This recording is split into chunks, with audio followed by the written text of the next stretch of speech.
Welcome back to the Talk of Louisville. I'm Mike Mulrooney. I'm Kellye Duckworth. How you doing, Kellye? I'm a little tired Did today. you have a second high school reunion?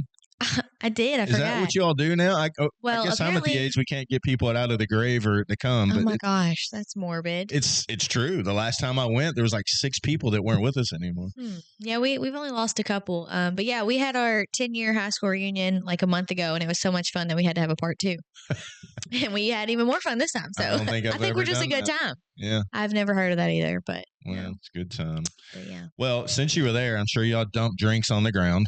If you dump drinks on the ground, we got to get to Max Care Carpet Cleaning to clean your carpet and your floors and everything you need. Didn't they come out and clean your ductwork at well? They did. Yeah, they cleaned my carpets. A squirrel or something. We've joked about that. I think it was like a whole fox or something came out of my ductwork. Sucked out. But anyway, Max Care Carpet Cleaning, all your professional cleaning needs. They'll clean your carpets, your floors, your upholstery, furniture, car seats, and ductwork. So give them a call. Jimmy and his team have been a sponsor of Shirley's Way for quite some time. So please support them as we get into the wintertime. People might want their carpets cleaned before the holidays. And so check them out. Give them a call. They're amazing. You're just going to glance over the fact that the Cowboys had a great game last night? That needs to be on a podcast so somebody can hear. Did you say it was a great game just because it was a tie? I mean, I don't agree with the tie rule, but... Well, I saw Dak throw. You were talking about football, so you follow football a little bit? A little bit, yeah. Yep. Yeah, that last throw Dak threw was unbelievable. On his back foot, leaning sideways and launched it 50 yards. No, it's pretty impressive. I don't think the Cowboys have been to the Super Bowl since before I was born. I'm pretty sure. Yeah. Like 90. I'll just say they won it a couple years in a row during my heyday prime. So actually it was your age in the 90s. So, and we have Maria with our Imagination Library. How you doing? I'm good. How are you? Is this so we were talking a little bit before you got here, and this is a Dolly Parton thing. Is that correct? Yeah. So we are the local affiliate of Dolly Parton's Imagination Library. It's a book gifting program that Dolly started 30 years ago in 1995, and we've had a local affiliate here since 2017. So we are the local organization. We're our own nonprofit that's administering Dolly Parton's Imagination Library for Jefferson County. That's incredible. You said 1995? 1995. So Dolly actually started this program alongside her dad, who never learned to read. And she always said that he was the smartest person that she knew, but his lack of literacy held him back. And so they started this together. I never knew that's the reason why she started that. You know, there's so many old timers back then that just didn't I was laughing because you said 95. I was going to ask Kellye when she was born. 97. So you wouldn't have even got a book when you were born. No. She was just starting out in 95. So no, I didn't know that was 30 years old either. There was was it Loretta Lynn that said that her parents and stuff never learned to read anyway? I'm testing your country music history, but I'm not for sure, but I would believe it. Yeah, because they grew up in the hollows of Tennessee and places like that. Actually, Loretta Lynn, I think, grew up in Kentucky. But so she started because her dad never learned to read. Her dad never learned to read, and she wanted to start a literacy initiative in her home county, which is Sevier County, Tennessee, Sevierville. And started this in 1995, and then it's grown to where it is now. It's in 5 different countries. Did you ever meet Dolly?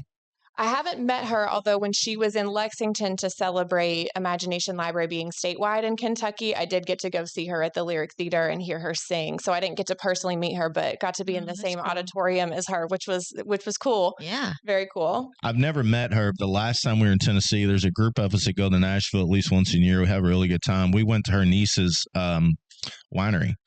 And it's amazing, but she looks and sounds just like Dolly Parton. It's crazy. They almost look like sisters. She's a younger version, obviously, but yeah, she was so sweet and kind. I've heard Dolly is just top notch. Absolutely. I haven't met her personally, but I've talked to people who have worked very closely with her, and they said she's just as amazing as you would imagine. So. Some people put on a fake persona, and I've heard she's not one of those. She is what you see. And I think that's why people have gravitated to her so much through the years, is because she's always been authentic to who she is. And, people really notice that. Even when, over the years when she's been criticized for certain things about her appearance or the way she does things, she just kind of shows up and says, this is who I am and I like it. And I think that people respect that a lot. But she minds her own business. She stays out of things as controversial. And last year she wore a Dallas Cowboys cheerleading outfit. She did. Where did she do it? Was it at the Super Bowl that she did that? I don't remember. I think Isn't so. she Yeah. 80? Christmas or it was something. She's I believe 79. I'd have to fact check. But she wore that outfit. She looked unbelievable in that. So when I I was proud because being a Cowboys fan. Me too. Sure.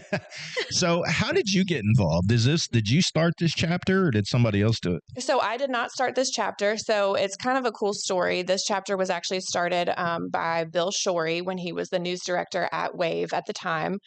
So Bill had been the news director in Knoxville, Tennessee, which is very much Dolly country and somewhere that Imagination Library is just kind of what you do and everyone knows about it. And when he got the position at WAVE and moved here, his daughter Isabella was 3. And that's when they discovered that Imagination Library wasn't here yet.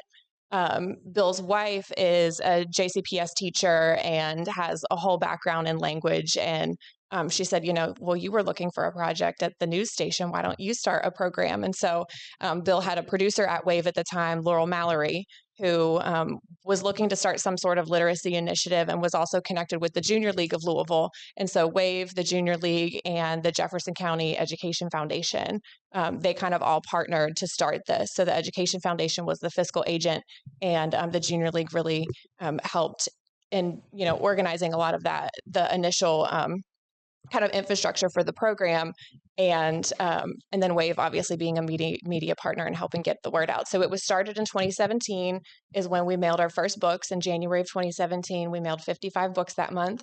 And then it was a volunteer initiative and became its own nonprofit in 2020. And then I was hired as the first staff person in the summer of 2022. But we were talking earlier and you said, obviously, Dolly probably funded this initially, but she can't fund all the books around the world at this point. It's probably, like you said, $7-8 million a month in books that go out.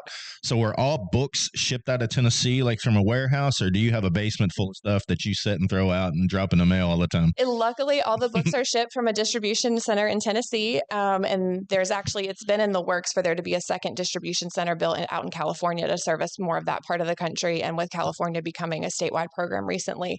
But yeah, that's one of the things that makes it easy for local affiliates to start a program is that we don't have a stack of books in our basement. We're not doing the address labels and the shipping and all of that. So we cover those costs as a local affiliate, but they all come straight from Tennessee to families' doorsteps. So from the time a child signs up, if they sign up at birth, they get 60 books by the time they turn 5, and that all comes straight from Tennessee. So it's birth to 5? Birth to 5, yeah. So my kiddo is already signed up, so I get my books every month. Oh, good. Oh, I'm so happy to hear that. Yep. Yeah, so children graduate the month they turn 5. They get Lookout Kindergarten, Here I Come. And then the welcome book for every child is The Little Engine That Could. Mm-hmm. But children get the books according to their birth year. So, if you have a 2-year-old and a 4-year-old at home, your kids are going to get different books each month. And then when your 2-year-old is 4, there may be a couple of repeats, but a lot of them are going to cycle in and out. So there's a group of child literacy experts that works through the Dollywood Foundation and selects the books for every year. They review every child's book that's published by Penguin Random House Publishers. And they look at things like, diversity of characters, the quality of story, quality of illustration, what developmental milestones is this helping children with? So there's really a lot of thought that goes into the books. And it's one of the things that I hear parents comment on all the time is they're really good books. They become some of my child's favorite books. And there's, a lot of research that goes into choosing these books without parents having to know what's out there or do that research on their own. They just show up at their doorstep once a month. Yeah, we when our kids were younger, we would read to them every night, and I would make up some story with 3 little pigs, and I would change it all the time. But we always read some of the same books. Yep. I'll never forget Snuggle Puppy and Midnight Moon. They all 3 of them wanted those books all the time. Yep. Are these books already pre-published, or is it books that Dolly is putting together? Is she creating her own stories, or are they already pre-published books? There's a couple books that are written by Dolly that are included in the selection, but most of the books, the vast majority of them are already published by Penguin Random House and then selected by Imagination Library, and then they're special printed for Imagination Library. So when they come, they have the Imagination Library seal on them. The inside cover has reading strategies that give parents ideas of how to, get more out of story time with their child. So it might say things like, ask your child this about the front cover, ask them if they notice this while you're reading the story, here's different questions or point things out. And then after the story, here's some questions to ask or things to bring up. And it helps parents guide kids through story time in a way that really gets those brain connections going, that, birth to 5 is such a crucial age for development. And so it just gives parents some tools because not every parent's a trained educator. And so it gives them some tools on, here are things we can do to get more out of story time. It sounds like you were already doing that on your own with your creative made up stories, but not every parent is doing that. Well, I was telling the same story every night, and I thought, I got to change these up. I'm falling asleep telling this story. So then I would throw in, the Three Little Pigs had a friend show up and fought the wolf. And, I was coming up, I would just be laying there and just, I don't know how I'd come up with this stuff. But yeah, we've been reading. My wife was a school teacher, so she firmly believed in kids reading, and they grew up reading that, and then they absolutely love it. There's books that my kids have that I would never even attempt to read. They're huge, and I'm like, I would never finish that. Yeah, it really is about starting them off on the right foot. There's also, when the books arrive in the mailbox, there's a couple things. They're wrapped in plastic to protect them in the mail, and so there's a little bit of kind of an unwrapping element of it. So it is a book gifting program. I was going to say, my kid just loves getting mail out of the mailbox. So I was like, oh, Avery, our book's here today. Like she looks forward to it. Really? Yeah. And it has their name on the shipping label. So it'll be their name. She gets her own mail. Yeah. Yeah. And so it's kind of that idea of building that attachment to books at an early age that we know is so beneficial going down the line. And then, there's tons of research just on all the things, whether it's increased vocabulary, auditory memory, building all of those connections that help with language acquisition from the time kids are really young. And, part of what we do is also educational about just how important it is to read out loud to kids from the time that they're born. Sometimes we'll be tabling and we'll have a parent say, oh, my kid's only 1.5. So like they're kind of too young for books. So we're constantly trying to get the message out that they're never too young, and reading out loud to your kid can start, as soon as they're born, if not before. I know lots of pregnant moms are reading books while they're pregnant, and it's just, there's not really other than meeting a child's basic, survival needs. There's not another thing other than reading out loud to your kid that's more beneficial. Well, this is outside of books, obviously, but we read did you read to Avery before she was born? I don't think so. There was a thing there for a while where it was a huge thing where but only reason I say this, because when she came out, it's almost like she knew who we were, because she had. Well, I think she hears you for sure. Yeah. Like, or you play music. I know moms have done that. But yeah, I think they know your voice before they're even here. Yeah. I really think they do, especially if you're taking the time to read to them. Yep. Absolutely. She got any Democrat and Republican books in here? Is that what she writes about? No. So all of these books, we do get questions on the books Dolly sends sometimes. There is no political statement with these books, I guarantee it, which is an even more better reason to get involved. I don't know. Somebody could say that train's blue, not red. That's probably true. It should have made it red. But so here's some of the books.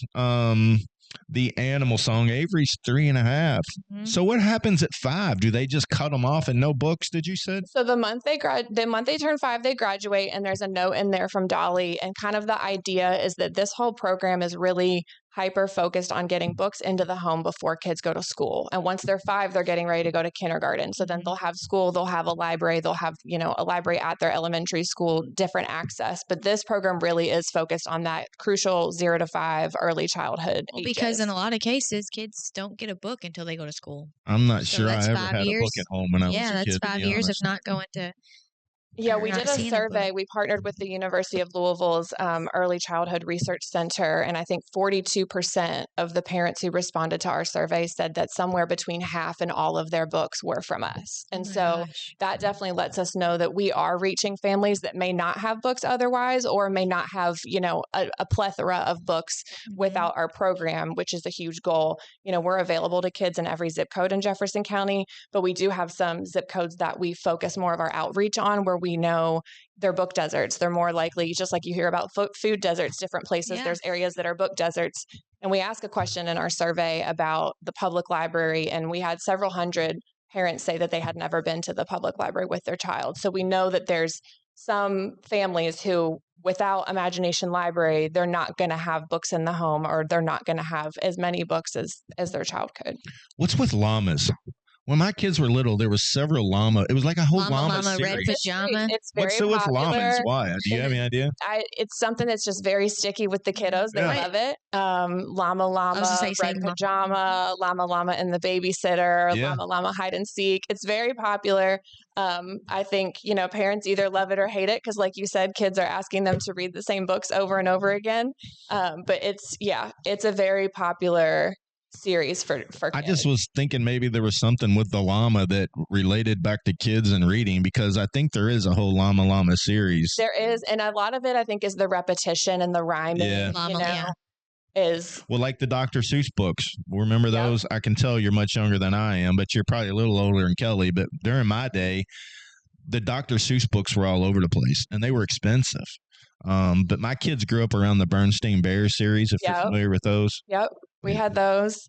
Yeah. And, it's really been a full circle moment for me to be in this job. My mom read to me and my brother every single night. And when I got this job, I showed her how to get your octopus to school. She's also a teacher. And I thought she was going to cry right when I handed it to her, because it was just her favorite thing about raising us, I think, was truly story time. And so for me I was the kid who was spending my monthly allowance on books, and I was at the library asking how many I could check out. And then, I became a social worker. I did some other things. I was primarily in juvenile justice for about a decade, and then found my way to this job. And it really has been kind of a full circle. Like, I was that book kid and that library kid. And so to be able to do this and be at events and hand kids books and see their excitement, it is, it's been very cool. It's been a huge gift for sure. Years ago, I was a library kid too, but I'd check out a bunch of books and I would never read them. I don't know why I did that. I guess I thought it was cool to check the books out, but I just never sit down and read them. I was always outside and things like that. I don't think Avery has this book yet, because I was going to say, though, that they're good quality books. They are. I mean, they don't feel cheap. The colors in them are good, but this is a hardback with flaps. Yep. And when kids sign up, they get the books based on their birth year. So that first year, almost all the books, if not all the books they're getting, are going to be board books. They're going to be something that's, made for babies. And sometimes I'll have a parent say, like, well, they just want to chew on the corner. And I say, that's great. They're still learning that this is something for them. Mm-hmm. Their worlds are so small. It's just whatever they have, their toys, their books, whatever they have in the house. And they're still creating that attachment either way. So Dolly always says you can never get enough books into the hands of enough children. So there's never too many books. Sometimes people ask us, like, what's your competition? I'm like, we don't have any, because you can't ever have too many books. So I love hearing that Avery's getting them and that she's excited. And I just had another baby 2 months ago, so I need to sign her up next. Oh, congratulations. But they're good books. When I'd heard about this a long time ago, I'd never seen the books, and I just assumed they were probably cheap papered, look like pamphlets with 2 or 3 pages, but these are full books. Yeah, they're full books, and they're really focused. Like, this is The Rabbit Listened. This is one of these books that I wish every adult read this, and it's all about, like, just giving someone the space to talk about their problem and not trying to fix it, and this is a lesson that's so important for every child. And that's, our vision is that every child in Jefferson County shows up to kindergarten ready to thrive, having the common experience of Imagination Library. Because you think about a classroom of 20 kids, what if they've all read this book and they've all read How to Get Your Octopus to School and they've all read The Animal Song, and they have these common stories that they can kind of share, and not just, having the common experience of reading the same book, but having the common experience of getting those same lessons. Well, I didn't know they changed every year too. I mean, like, per age. Yeah. So that's nice too. I didn't pay attention to it changing. Well, it's good that they're not just stories. Like you said, there's meaning behind it. So it's teaching kids that you listen to hear, not listen to respond, I guess, is what this book is about. Because so many people don't listen. They just want to get there to be heard, so but that's really good stuff. I need to read these. I'm kind of interested to see what there's in it. Do you have any of these yet? I have names? Tad and Dad, and The Little Engine That Could. Yep. I don't think I have Llama Llama Red Pajama, but I don't think I have the hide and seek one. Well, you might have to leave with some of these today. I know. They might become your books by the time we leave here. No, it is. It's a really cool program. Are you all in all 50 states? So I run the Jefferson County program. There's other folks and other organizations who are running every other county in Kentucky, but Kentucky is statewide. So no matter where you live in Kentucky, you can sign up for this program if your child's under 5. And then there's some states that are statewide. There's other states where it's just been some communities here and there. I think the goal is to get every state to be statewide. And, for instance, Indiana became statewide, but then they just recently lost their funding in the legislature. So, southern Indiana counties that are closest to us, they have a program, like Floyd County, Clark County, they have a program. So not every state is fully covered, but there are some affiliates in every state. And then there's also programs in Canada, the Republic of Ireland, Australia, and the UK. Oh my gosh. How are you all funded? Obviously, Dolly can't buy every one of these books. I'm sure when they started, she probably funded it to get it started. But how do you all fund this books? You mentioned the state. Does the state help cover the cost of some of these books? Yeah, so the state helps cover the cost. So a lot of people do think that Dolly pays for all the books, and Dolly covers a lot of costs for the infrastructure, but we actually get a bill from the Dollywood Foundation every month for the book and the shipping. And it's about $2.30 per book per child each month. And then the state pays for half of that in Kentucky. So that money doesn't come through us. They kind of, that bill's cut in half by the time we get it because they just have an arrangement with Dollywood. So that helps. The combination of that and getting some American Rescue Plan dollars is what allowed us to expand to be countywide in 2023. Because prior to that, we were gradually adding zip code by zip code, and we were in about half the county in early 2023. And then we got a significant amount of funding in American Rescue Plan dollars that was through Louisville Metro government. And we were able to expand to be in every zip code. So that first month when we expanded, we registered 3,500 kids in that first month. So when I started, we were serving about 2,000 kids. Right now, we have over 20,000 kids enrolled. So we're sending over 20,000 books every single month. Just in Jefferson County, Just Louisville in Jefferson area. County.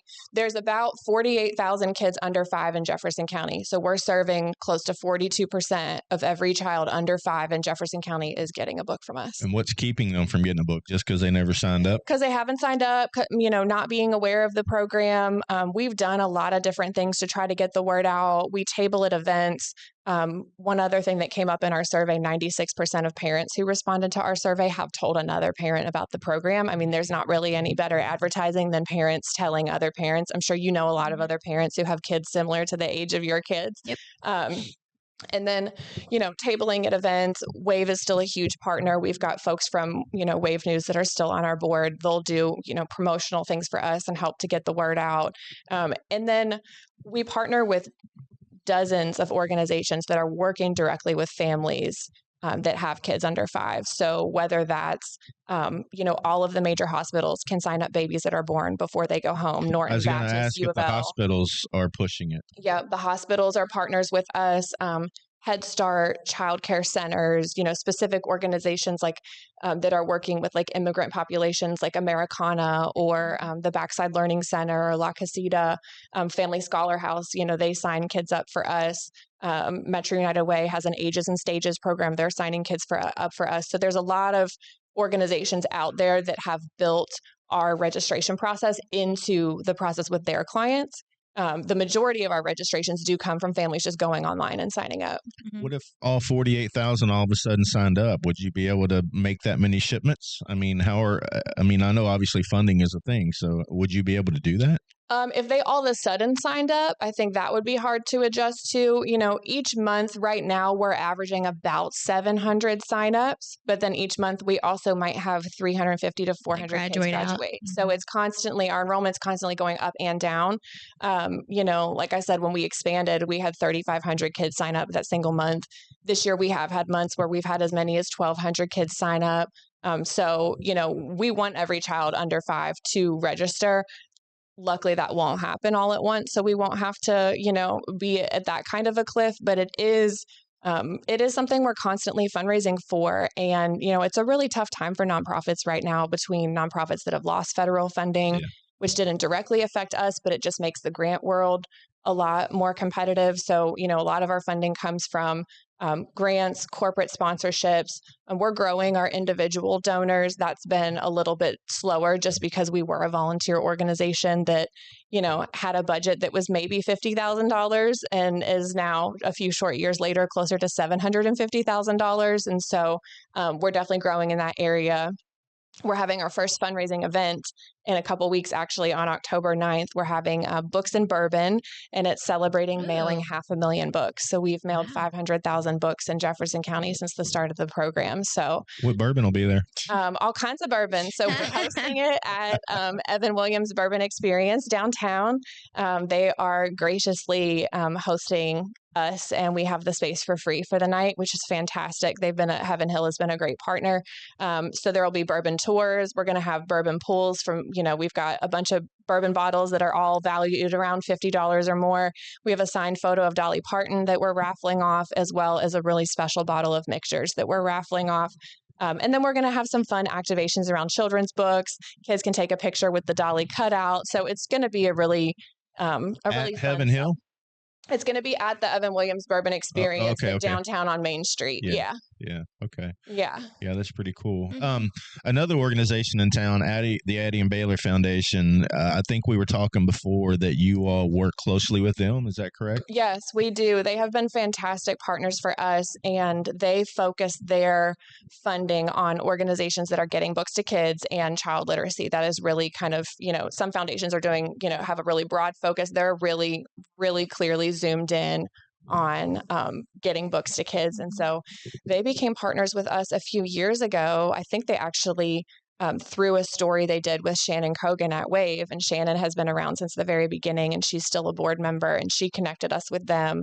And I think one thing that really drew them to our program, not just the books and the child literacy mission that we share, was just the affordability of how far their money could go through them, funding some of our books, because it is such a low cost per child. But Matt and Lauren have been fantastic to work with, and they're just such an example of turning really difficult times into something that's extremely positive. And I've gotten to know some of their family and have gone to their gala, the Bows and Bow Ties gala that's coming up in November, I think, this year. And so, yeah, they've been really great partners for us. So you said $2 and something a book. If I was to buy this book online on Amazon, it's probably $10. I'm actually going to look it up real quick. Yeah, so it's an amazing deal because these books are not cheap. So to be able to get one of these every month for your child is incredible. Plus, it's got Dolly's information on the inside of it. We can see the scroll. Ryan pulled up the website there. $10.96 for that $10.96. So that's incredible. That's unbelievable. If you're not signed up, you need to be. Is it Imagination Library Louisville? What's the website up there? So our local website is imaginationlibrarylouisville.org. It's a really quick sign-up process online. If any families do need a paper form for any reason, they can go to any public library and request one. But yeah, basically the information we're collecting. Oh yeah, you can see our counter up there that we're at 499,492. So we'll be at 500,000 as soon as October hits. But yeah, basically the information we're collecting, we need the child's name, date of birth, the parent's name and address, and we ask for a phone number and email. If you give us an email, then you can actually register for a parent account. And then if you move or there's some sort of address change, then you can log on to your parent account and make that change. You can also log on to your parent account and see what titles are coming up for your kids, so you can see what book is coming, in the next month. We're also connected to the National Change of Address system. So if a family does fill out paperwork for, when you move and you go to the post office and fill out that paperwork, we'll get that forwarding address and can update that too, to help keep track of families as they're moving around. We have I don't know if you know, we have second time around stores called Shirley's Deals. We have one next door, but we get a lot of donated books. I wonder if there's something, because when their kids get older, I wonder if they pass them down to grandkids. Do you have any information on what they might do with them as their kids get older? I think it really varies from family to family. I do know from talking to some young people who are 8, 9 that they don't want to part with some of these because they are some of their beloved children's books. I've also seen a lot of Imagination Library books show up in little libraries, show up in different businesses that might have a little kids corner or a reading corner. When we have books that are returned from the post office because they're undeliverable for any reason, we donate those to different places. So whether that's a childcare center, our office is really near to Locals Louisville, which is a restaurant, and they have a little kids corner. And so we just gave them about 40 books.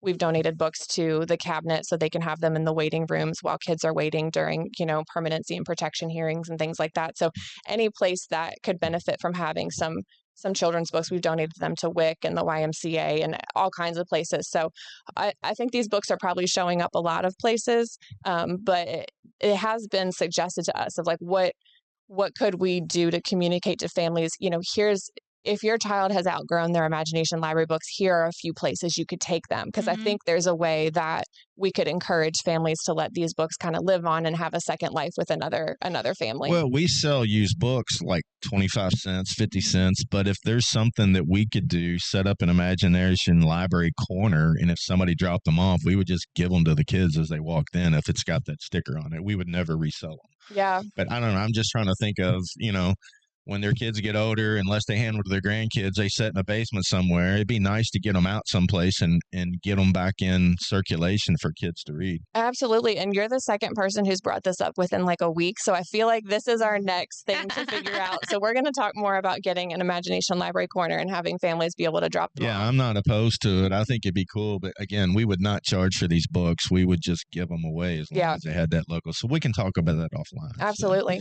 So you're having the Evan Williams thing. Anything else coming up? We do have a series of lunch and learns. I brought a flyer. Okay.